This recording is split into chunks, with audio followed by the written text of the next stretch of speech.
Ang next namin anihin ay mga kamatis, mga Roma tomatoes na galing sa buto. So nakikita nyo malalaki na siya at namumula. So kunin natin to. Medyo may biyak-biyak na sila kaya tama-tama na bago pa lalong huminog. Lalaki pa yan. Hindi na.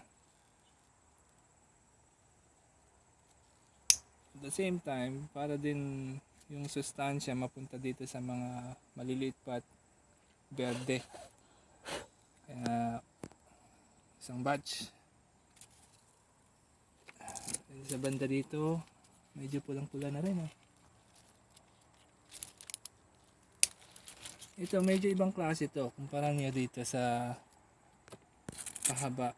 Pero magkatabi sila kaya ito medyo ibang klase, medyo bilog siya. Pero sa tingin namin okay lang magsama-sama sa isang pasuba.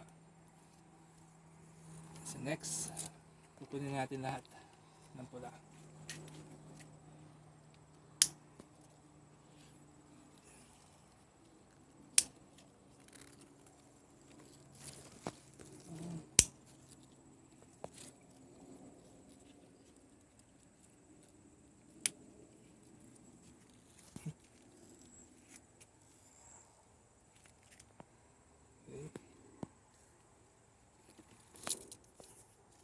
Ito po isang malaki.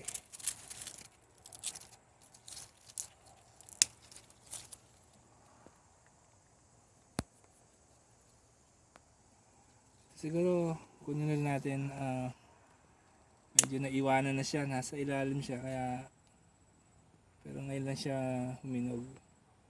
Nakita niyo maliit na siya kaya parang yung sustansya hindi na siya masyadong nabigyan. Pero huminog pa rin. Sayang din. Susunod na puno naman, set ng puno, ito rin. Another set of Roma. Haba siya. Oblong. Ito iwan natin to. Hindi pa yung isang araw. Ganda dito. Ganun pa.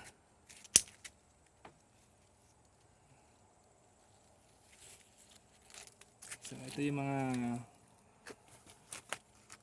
kamatis.